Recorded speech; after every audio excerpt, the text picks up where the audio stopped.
How was that one? Think I'd try this a new way. I'm gonna show you the tricks that I know. I'm getting tired of talking, and I need more of a show right now. It's time that you made your mind up, 'cause lately all it ever does is change. Feels like we're only talking, going round and around, back around. I will fight like no other every day. I won't stop like the others. I will stay. 'Cause now is the right time, and I'm feeling alright. I'm playing your game like I know I can win right now. Driving through that dust on the Nxai Pans brought back so many amazing memories of the Serengeti trip, an epic 70-day road trip that Ye de Wet and I did in 2011 when we drove from Pretoria to the Serengeti and back in my Toyota Hilux, the Hyena. To commemorate the 10-year anniversary of the Serengeti trip, we hopped in the car again to visit 3 of Botswana's wildest and most beautiful places. We photographed the iconic baobab trees of Kubu Island, staked out one of the country's most productive waterholes in Nxai Pan National Park, and we drove from one incredible sighting to the next in the Khwai Concession north of Moremi. And just like before, Ye was the perfect travel buddy. He cleans, he cooks, and he knows how to fix things. But most importantly, we have the same passion for nature and the desire to see and photograph amazing sightings. This time we traveled in Ye's trusty Toyota Fortuner Frikkie, and we also teamed up with 6 amazing companies that not only made our trip possible, but also a lot more enjoyable. Botswana Footprints covered our accommodation and ensured the booking process was quick and simple. Outdoor Photos rental department sent with some amazing mirrorless camera gear, and the Trail Food Company kept Frikkie's tank full along with our bellies by providing us with their tasty dehydrated food. As always, Sat4N provided a satellite phone and airtime for emergencies and to keep in touch with our families. And then last but by no means least, Frikkie got a bit of a facelift thanks to Econolift Suspensions, who added their air helpers for those bumpy sand roads, and 4x4 Centurion, who fitted a snorkel for the deep river crossings in Khwai. I'll tell you more about these companies and their amazing services and products throughout the series, and you can always find their contact details in the video descriptions. I drove down from Hoedspruit a day earlier to pick up the camera gear, and so that Ye and I could figure out exactly what we'd be taking with on our 2-week-long trip to Botswana. Only the most essential items made it into the ammo boxes. Right, it's finally time to pack. We put our camping chairs and a ground sheet on the roof rack, along with 4 ammo boxes, 40 litres of drinking water, 80 litres of diesel, a gas bottle, as well as a gazebo, which came in extremely handy in the October heat. We put 4 more ammo boxes in the back, together with a National Lunar fridge freezer and our mattresses and sleeping bags. Finally, we slid in the table and fastened the spade to the roof rack. As you can see here behind me, Ye actually has a bush trailer. And for a short while, when we looked at all the stuff we had earlier today, we thought, yes, why didn't we just pull the trailer? But you know, it's just one extra thing that can break down and get stuck in the sand, especially considering the really sort of tough sandy roads that we're going to drive towards Nxai Pans and especially up in Khwai. So I'm so glad we decided to put everything inside and on top of the Fortuner. Now let's just hope that we can make it work.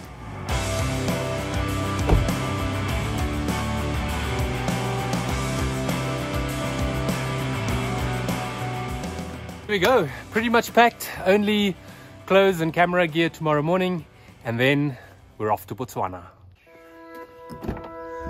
Ready to go, buddy? Yeah, I can't wait anymore. Let's go. Let's do it.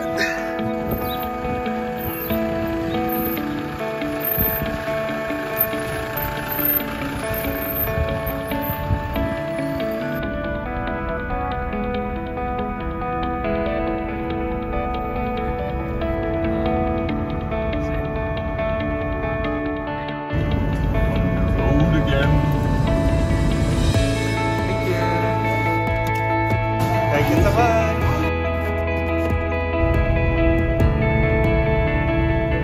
We couldn't believe how many trucks were lined up to cross Groblersbrug into Botswana. There we go. That was a 5-minute crossing on the Groblersbrug side. What do you think, Ye? It's Every border crossing is stressful for me. Especially if you see like 500 trucks standing in a queue going, you know, ready to cross. I really feel bad for these guys. So this is what the bridge looks like. I think we can go. Welcome to Botswana. Yoo-hoo!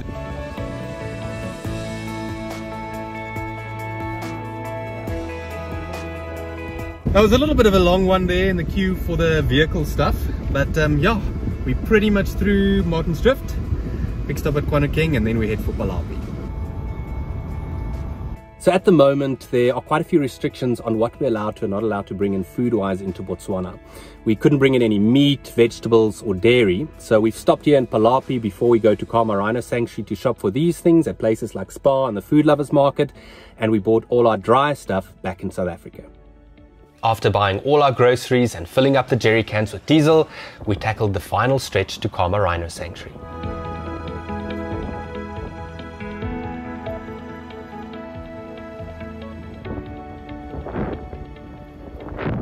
This was a nice surprise. We got some St. Louis, Savannahs and gin, which we couldn't get in town because it was a Sunday, or it is a Sunday. We got it here at Camarone Sanctuary. Nice, man.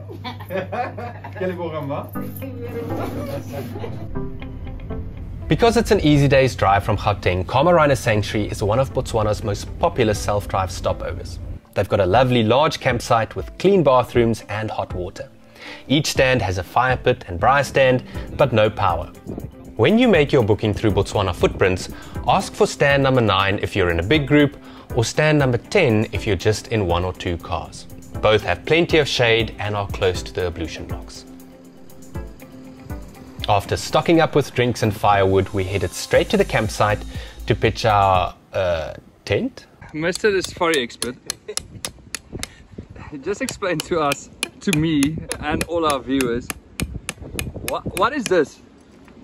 I haven't camped in this tent a lot. It's my new tent, but it's more a mosquito net than it is a tent. But the reason that I chose it is because when you're traveling in the summer like this, when it's hot, you're gonna love the fact that the breeze can go all the way through. Believe me, you don't want to be in a canvas tent, you want to be in a mosquito net. Little did we know that the heat would be our biggest challenge on this trip, pushing the mercury levels to dangerously high levels from time to time. For now though, we were just grateful to be on the road, excited about what the following 2 weeks had in store for us.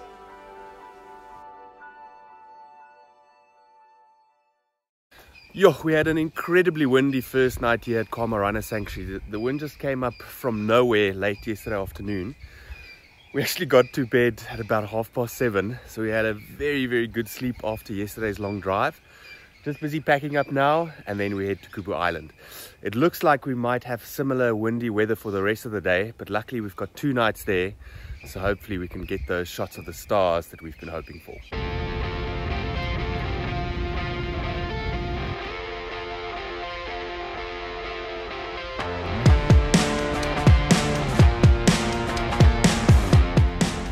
The drive from Camarone Sanctuary to Kubu Island via Letlakane took us about 5 hours.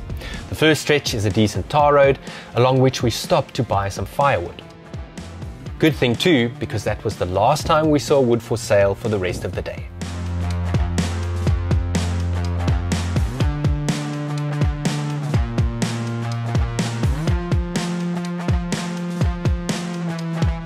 So we've just gone through the little village of Matsumo. That's actually where the road turns from tar to gravel on the way to Kubu Island. And not far in, and we've actually hit the first thick sand. It was nothing Frikkie couldn't handle, but we did rely on Tracks for Africa to find our way, because as we approached the Nxai Pans, the sandy tracks forked multiple times without any signage whatsoever. Luckily, they always seemed to join up again, and before we knew it, the terrain started flattening out completely. Yay, how does it feel to have reached the pans? Sure, this is almost surreal to think we have reached this far. Yeah, the road's not too bad, eh? I didn't even have to go into 4x4. Maybe it's just Frikkie. All my excellent driving skills, but it's really exciting. I enjoyed it a lot. The amazing thing is when we first saw the pans, it actually looked like there was water in it in the distance, but of course it's just a mirage. But with having had that sort of rainy weather last night, I was a little bit concerned that we might strike water. But yeah, definitely a figment of my imagination. Look at this.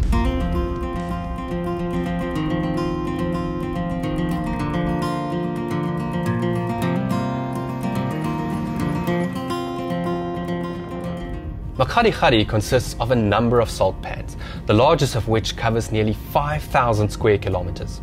The pans are all that remain of an enormous lake that is believed to have dried up tens of thousands of years ago. In the heart of the pans lies one of Botswana's most remote and most beautiful places, Kubu Island.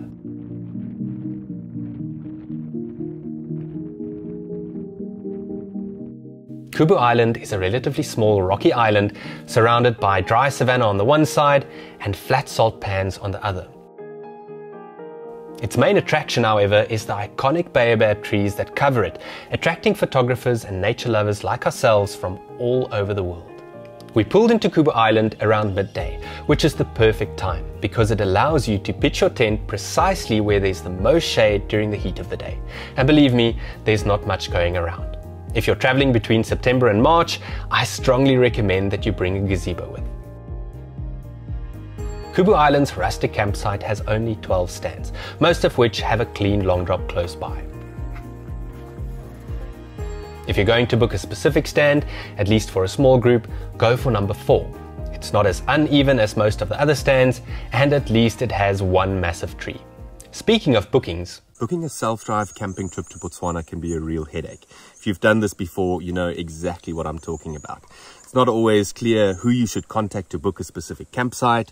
It's hard to make changes to your itinerary or to make your payments, and even to get your booking confirmation can be a nightmare. And this is where Botswana Footprints come in.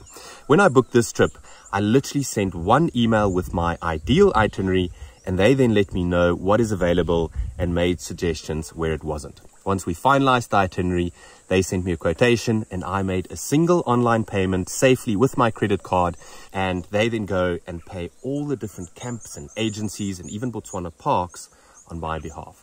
And the moment that Botswana Footprints then get the confirmation from those places, they collect those vouchers and send all of them together to you in an email.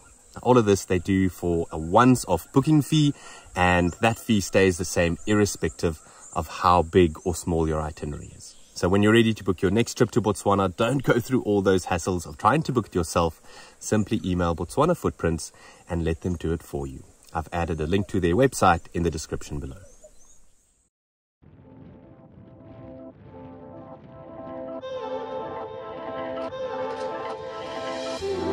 Later that afternoon, when the light got a little bit better, we drove to the other side of the island where we got out to explore it on foot. Yo, beautiful.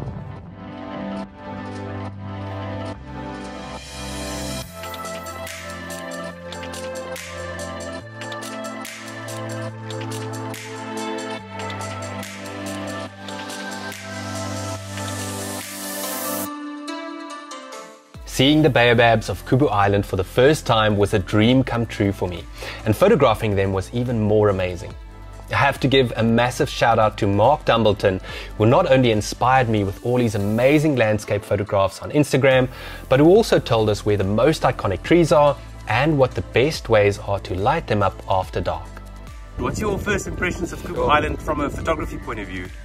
There's so many options, so you first have to just figure out which tree you want to take a photo of. But and it's difficult. Do you want to take silhouettes? Do you want to take pans with the landscape in the background? Yeah, but there's so many different options, and we haven't even touched the stars. So yeah, it's crazy, but it's really, really fun. We carried on taking photos until 11 o'clock that evening, and if I'm honest, it was hard to put our cameras down.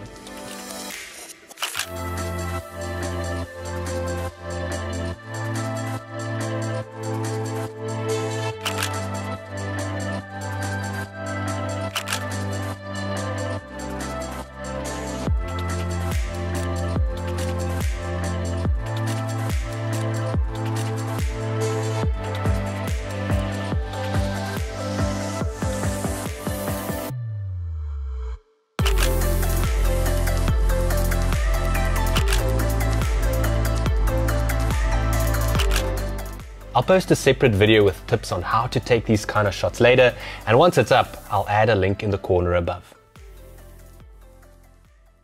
Early the next morning, we headed out again, this time to photograph the baobab trees at sunrise. We are busy with serious stuff here. We're in quite a hurry because the sun is coming up and we have to get a coffee. Celia woke me up just after 2 to get, I'm just joking, just after 4 to get these shots. But it's really exciting. We'll show you a bit later how it came out.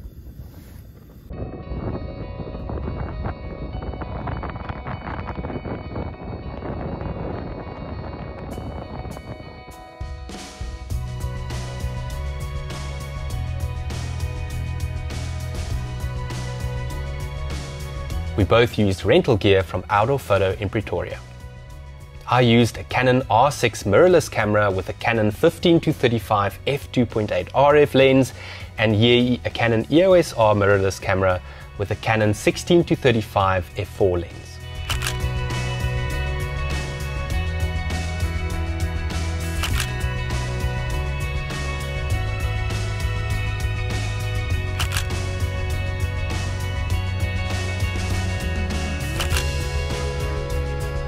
A full-frame camera and a proper wide-angle lens is a must if you want to recreate these kinds of shots. After our photo shoot, Yei decided it was time to get some exercise in what must be one of the most incredible places to go for a run.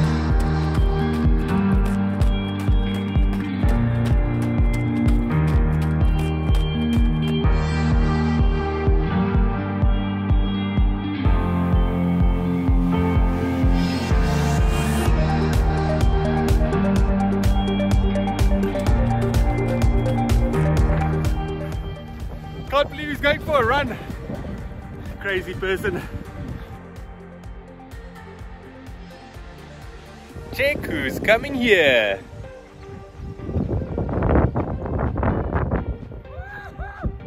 Hey buddy. Yeah! Come on! How was that one? Woohoo! Oh, excellent. How far did you go? 16. 16? Yeah. How long did you run for? 1 hour, 40 minutes, 41 minutes. Well done it, man. Sure. How does it feel to run around Kubu Island? Ah, excellent. Yes, it's lovely. But I'm tired. Magic, man. There's a shower waiting for you, sort of. Awesome. Thanks.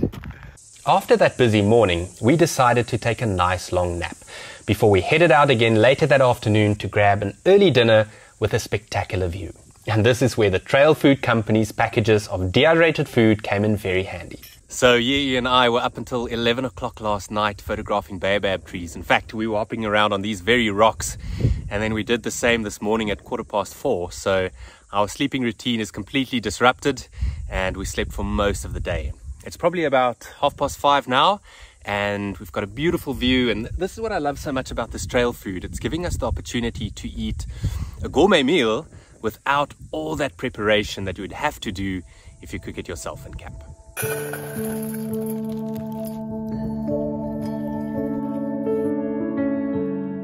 We enjoyed a beef potjie in this incredible setting. It really is incredibly quick and easy to prepare. But remember, the less al dente you want it, the longer you've got to soak and boil it.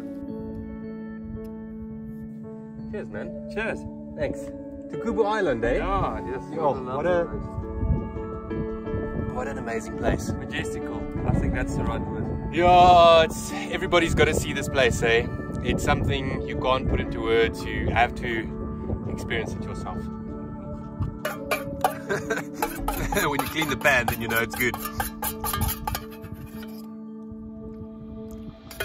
Somebody has to do it. Nom nom nom nom. Kubu Island really is a special place and definitely worth a visit if you're planning a self-drive trip through Botswana. Come for at least 2 nights, and if you love photography, stay even longer because there's just so much beauty here to capture. Kubu Island is extremely remote, so never visit without a sat phone, which you can rent from Sat for Rent. And remember, don't attempt to cross the Mahari pans during the wet season. Rather come between June and October when the pan surface is much drier. Instead of photographing the sunset on our last afternoon, we drove out onto the pan, poured ourselves some G&Ts and watched the sunset behind Kubu Island. The following day, we'd be looking for lions and elephants at Nxai Pan National Park. Tomorrow, Nxai Pans. Cheers. Cheers, man. CIA.